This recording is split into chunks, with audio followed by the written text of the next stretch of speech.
Hi guys, आप सभी को मेरा स्वागत है मेरे यूट्यूब चैनल तर्क साइंस पर। तो आज मैं क्वेश्चन आंसर लाया हूँ आप सभी के सामने। तो चलते हैं हम क्वेश्चन आंसर के तरफ में। तो आज का जो पहला क्वेश्चन नंबर है तो उसको मैं स्टार्ट करता हूँ। तो यहाँ पे पहले क्वेश्चन से शुरू करता हूँ। तो पहला क्वेश्चन है, वैज्ञानिक रॉबर्ट हुक के द्वारा लिखी गई किताब का क्या नाम है। तो यहाँ पे क्या होगा, जो ये ऑब्जेक्टिव क्वेश्चन है, इसमें मैं ऑब्जेक्ट यानी कि 4 कॉलम है, 4 कॉलम में एक सही है, बाकी सब गलत हैं। तो इसमें जो सही होगा मैं आपको बताऊंगा। ठीक, उसके आगे देखिए, इसमें है क्वेश्चन नंबर मतलब option number A Historia Naturae, option number B Micrographia, option number C Historia Plantarum, option number D इनमें से कोई नहीं। तो इसमें उत्तर होगा माइक्रोग्राफिया। तो अब चलते हैं क्वेश्चन नंबर 2 में। तो क्वेश्चन नंबर 2 है, कोशिका मत किसने प्रस्तुत किया।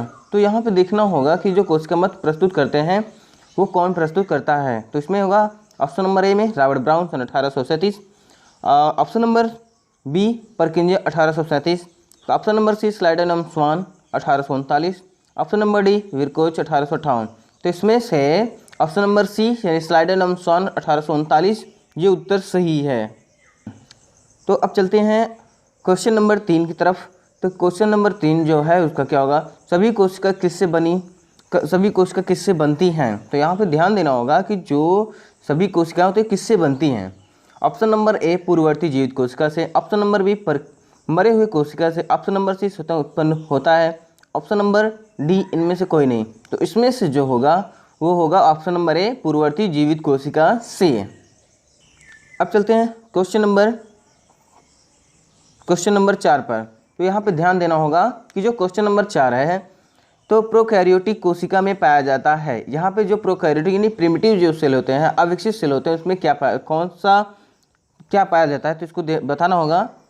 पहला है ऑप्शन नंबर ए 80S प्रकार का ribosome, option number B mitochondria, option number C 70S प्रकार का राइबोसोम, ऑप्शन नंबर डी इनमें से कोई नहीं। तो इसमें जो उत्तर होगा ऑप्शन नंबर सी है, 70S प्रकार का राइबोसोम होता है। अब चलते हैं क्वेश्चन नंबर 5 में यानी कि 5 वाले में। तो क्वेश्चन नंबर 5 जो है, हिस्टोन नामक प्रोटीन पाया जाता है। तो हिस्टोन नामक प्रोटीन जो होता है वो किन में पाया जाता है, क्योंकि जो हिस्टोन प्रोटीन होता है ये डीएनए से डीएनए को जोड़ कर रखने वाला प्रोटीन होता है। ठीक, तो आप चलते हैं ऑप्शन नंबर ए प्रोकैरियोटिक कोशिका में, ऑप्शन नंबर बी यूकैरियोटिक कोशिका में, ऑप्शन नंबर सी ए व बी दोनों में, ऑप्शन नंबर डी इनमें से कोई नहीं। तो यहाँ पे ध्यान देना होगा कि जो मैंने अभी बताया कि ये डीएनए से डीएनए को जोड़ के रखता है। तो इसमें क्या होगा कि ऑप्शन नंबर ए बिल्कुल नहीं हो सकता। तो इसमें ऑप्शन नंबर ए बिल्कुल नहीं हो सकता। ऑप्शन नंबर जो बी है वो सही है, यूकैरियोटिक कोशिका में। तो इसमें होगा उत्तर ऑप्शन नंबर बी यूकैरियोटिक कोशिका में। अब चलते हैं क्वेश्चन नंबर 6। तो क्वेश्चन नंबर 6 पे ध्यान देना होगा। तो केंद्रक कला उपस्थित होता है। जो केंद्रक कला होता है वो किस में उपस्थित होता है। जो केंद्रक होता है, केंद्रक के चारों तरफ एक झिल्ली पाई जाती है जिसको केंद्रक कला कहा जाता है। ठीक, तो केंद्रक कला किस में उपस्थित होता है। तो यहाँ पे देखना होगा ऑप्शन नंबर ए प्रोकैरियोटिक कोशिका में, option number B mitochondria, option number C eukaryotic कोशिका में, ऑप्शन नंबर डी इन सभी में। तो यहाँ पे ध्यान देना होगा ऑप्शन नंबर सी यूकैरियोटिक कोशिका सही है। ठीक, इसमें का उत्तर ऑप्शन नंबर सी। अब चलते हैं क्वेश्चन नंबर 7 यानी कि अब देखते हैं क्वेश्चन नंबर 7, दुनिया की सबसे छोटी कोशिका का क्या नाम। यानी कि दुनिया में जो सबसे छोटी कोशिका पाई जाती है उसका क्या नाम है।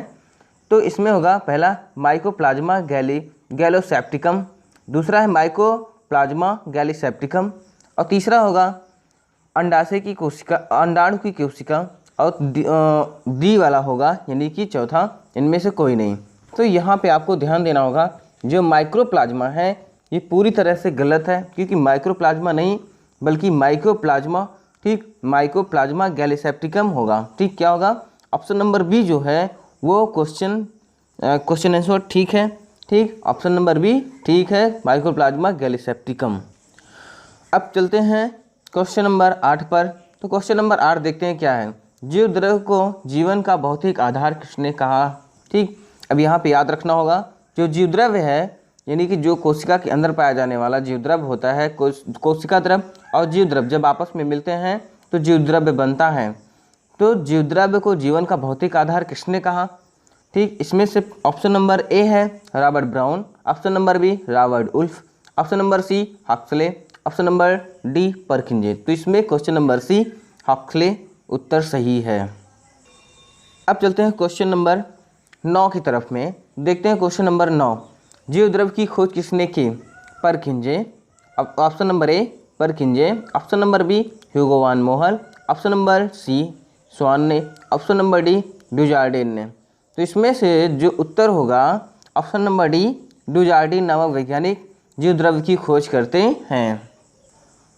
अब इसमें से लास्ट क्वेश्चन होगा यानी क्वेश्चन नंबर 10, डीएनए क्या है? तो यहाँ पे ध्यान देना होगा जो डीएनए है वो क्या है। ऑप्शन नंबर ए अनुवांशिकी पदार्थ, ऑप्शन नंबर बी न्यूक्लिक अम्ल, ऑप्शन नंबर सी जीन का समूह, ऑप्शन नंबर डी ये सभी। तो इसमें याद रखना होगा जो डीएनए होता है वो अनुवांशिकी पदार्थ भी है क्योंकि एक वंश से दूसरे वंश में ये ट्रांसफ़र होता रहता है। न्यूक्लिक अम्ल क्योंकि ये केंद्रक के अंदर पाया जाता है और ये न्यूक्लिक अम्ल है। और उसके बाद सी जीन समूह क्योंकि जो जीन होते हैं सभी डीएनए में ही पाए जाते हैं। तो इसमें से क्या होगा? ये सभी उत्तर यानी कि ऑप्शन नंबर डी जो है सही है, करेक्ट है। ठीक, तो आप सभी को मेरे साथ बने रहने के लिए धन्यवाद। इसी तरीके से मैं वीडियो और भी लाऊंगा आपके सामने, तो तब तक के लिए मेरा इंतज़ार करिए।